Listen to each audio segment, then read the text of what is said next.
আমি মেয়ে বলে কি আমাকে সবসময় সবার পায়ের তলায় থাকতে হবে? আমি মেয়ে বলে সবসময় সবার অপমান আমাকে মুখ বুজে সহ্য করতে হবে? আমি মেয়ে বলে তোমার চাঁদ বাবার থেকে কিসে কম আমি মামুনি? কি কম আছে আমার? লেখাপড়া জানি না আমি?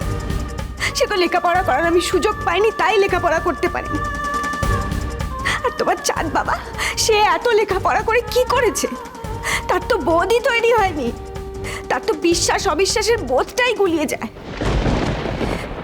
যে মানুষটা তার বউকে কোনোদিন বিশ্বাসই করতে পারলো না, তার সংসার করার যোগ্যতাই নেই। তোমার চাঁদ বাবা আমাকে কি নেবে না? আমি তোমার চাঁদ বাবার কাছে কোনোদিন ফিরে যাব না, কখনো না। দেখি না ভগবান আমার জন্য কি লিখে রেখেছে। যখন পথে নামতেই হয়েছে, তখন এই পথই আমার জীবন, পথই আমার মরণ। হ্যাঁ, বেঁচে থাকার জন্য যদি খাবার জোগাড় করতেই হয় তাহলে সেটা করব। আর যদি ওই দুটো খাবার জোগাড় করার জন্য আমি আর কোনো কাজ করতে না পারি, তাহলে ওই নিষিদ্ধ পল্লীতেই ফেরত যাব মামুনি আমি। হ্যাঁ, তাই করব। ওখানকার মেয়েরাও তো মানুষ, তো ওরা তো জন্ম থেকেই ওই নিষিদ্ধ পল্লীর জন্য তৈরি হয়নি। ওরাও তো বাধ্য হয়েছে ওখানে যেতে। আমিও যদি বাধ্য হই, আমারও যদি কোনো উপায় না থাকে মামুনি, তাহলে দরকার হলে আমি ওখানে ফেরত যাব। ও ঠাকুরমা, মামুনি, আমি আজকে কারোর মন খুশি করার মতন কোনো কথা বলতে পারবো না, কারণ আমার সেই মনের অবস্থাই নেই। আমার মনের ভেতর যা আছে আমি বললাম, আমি যেটা বিশ্বাস করি আমি সেটা বললাম। তুমি হয়তো রাগ করবে, কিন্তু আমি তোমাকে একটা কথা বলে দিচ্ছি মামুনি, এবার থেকে আমি আমার এই বিশ্বাসটাকে নিয়েই পথ চলব। ও ভাই দেখো না, ওকে বুঝে সুঝে ঘরে পাঠাতে পারো কিনা দেখো না ভাই। আমি কি বোঝাবো দিদি? আমি নিজেই তো কিছু বুঝিনি। আর আমার তো মনে হয় ও যা বলেছে একদম ঠিক বলেছে। যে সংসারের কোনো সম্মান নেই, যেখানে কেউ ওকে ভালোবাসে না, সেই সংসারে ফিরে গিয়ে কি করবে? যে স্বামী ওকে ভালোবাসে না, সম্মান দেয় না, অবিশ্বাস করে, ওই বাড়ি থেকে চলে আসাতে বাধ্য করেছে, সেই স্বামীর সঙ্গে থেকে ও কি করবে? যে স্বামী ওকে বলতে গেলে তাড়িয়ে দিয়েছে বাড়ি থেকে, তার কাছেও ফিরে যাবে? তুমি এটা বলতে চাইছো? এত ভুল তো আমি তোমাকে চিনতে পারি না দিদি, এত ভুল তো তুমি করতে পারো না।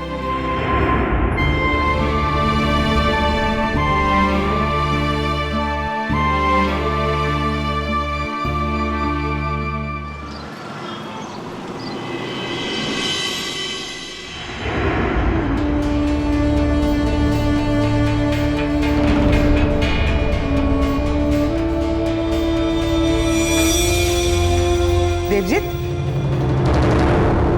ওকে জিজ্ঞেস করো তো, এই সাত সকালে কোত্থেকে ফিরলো আর কোথায় গিয়েছিল?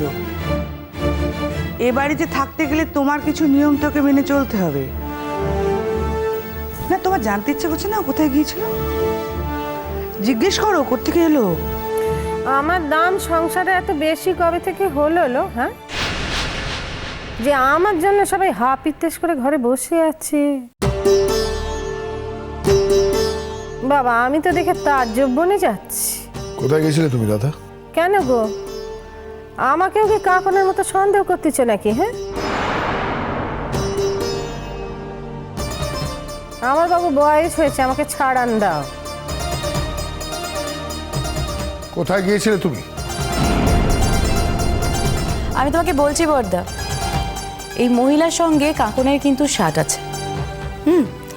এর আগে যখন কাকন এ বাড়িতে থাকতো, যে কীর্তিগুলো করেছিল সবাই জানতো, জেনে শুনেও কাকনকে প্রোটেক্ট করতো। এবং তোমায় বলছি, আজও ওর সাথে কাকনের যোগাযোগ আছে। ও এ বাড়ির জিনিসপত্র কাকনকে পাচার করতে গেছিল, আমি বলে দিলাম। আর সেই জন্যই ও আমাদের কাউকে কিচ্ছু বলেনি। কাউকে কিছু না বলে চোরের মতো চুপি চুপি গেছিল। এই শোনো শোনো রাধারানী, ভালো করে শোনো।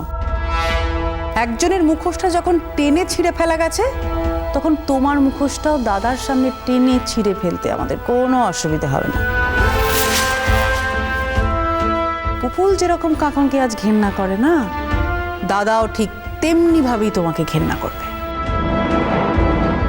তোর দাদা আমাকে ঘেন্না করলে তোরা 2 ঘটি জল বেশি খাবি, চিরকাল সেটাই হয়ে এসেছে। কিন্তু তার জন্য কি কিছু আটকে থেকেছিল? হ্যাঁ, তোর দাদার যখন মনে হয়েছে তখন আমাকে ভালোবেসেছে, ভালো কথা শুনেছে। তোর দাদার যখন ইচ্ছে হয়েছে তখন আমাকে ঘেন্না করেছে। চিরকাল তোর দাদার ইচ্ছেতেই সব কিছু হয়েছে, আমার ইচ্ছেতে কি কিছু হয়েছে? আমার ইচ্ছেতে যদি চালাতো, আমার ইচ্ছে যদি দেখাতো, তাহলে এই বড় বড় কথাগুলো মুখের সামনে দাঁড়িয়ে তোরা বলতে পারতিস? কোনোদিনই বলতে পারতিস না। দেবজি তো কি বলতে চাইছে, ও আমাদের উপর দয়া করেছে। ও দয়া করেছে বলে আমরা সংসার করতে পেরেছি, আমি তোমার কাছে আসতে পেরেছি। এত বড় বড় কথা বলছে তোমার সামনে দাঁড়িয়ে দাঁড়িয়ে, আর তুমি কিচ্ছু বলবে না? ও আমাদের এত বড় সর্বনাশ করছে, কিচ্ছু বলবে না?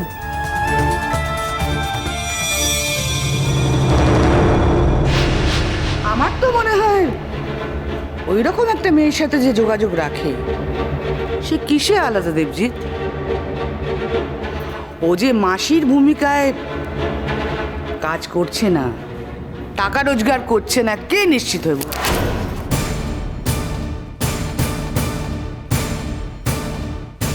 আমি সারা জীবন তোকে শুধু স্নেহই করেছি, হ্যাঁ? কোনোদিন তোকে কোনো শাসন করিনি গো। আজকে তোর মুখে এত বড় কথাখানা তো আমি সহ্য করবো নি। রাধা, বাঁদরামো করছো না আমার সঙ্গে? হ্যাঁ, বাঁদরামো যখন মাথা ছাড়িয়ে যায় না, তখন এইভাবেই চুপ করা থাকে।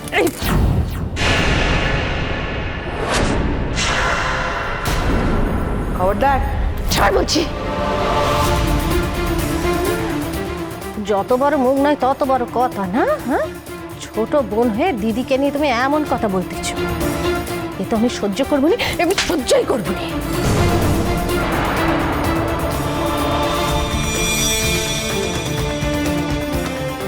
দাদা, দাদা তুমি কিছু করো।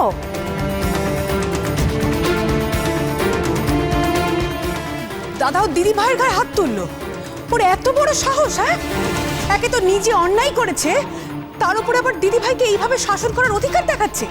ও করবে দিদি ভাইকে শাসন? দাদা, এটা কিন্তু আর চোখে দেখা যাচ্ছে না। দয়া করে, দয়া করে আপনি কিছু একটা করুন দাদা, অন্তত শেষবারের মতো একবার জ্বলে উঠুন।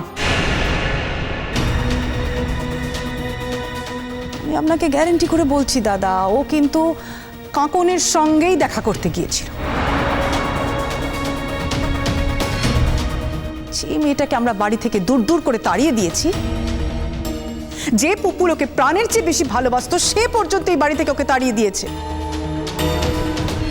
ওর সঙ্গে সম্পর্ক রাখতে চায় না, ওকে ঘেন্না করে সেই মেয়ের সঙ্গে। সেই মেয়ের সঙ্গে ও এই বাড়িতে বসে থেকে যোগাযোগ রাখতে চাইছে।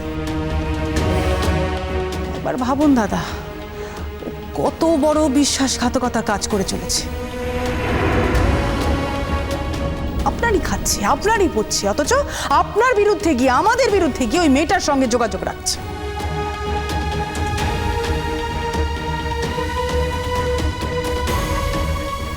দেবজিৎ, আমি ওকে কিন্তু ছেড়ে দেব না। ও আমার গায়ে হাত তুলেছে, আমি ওকে শেষ করে ছাড়বো।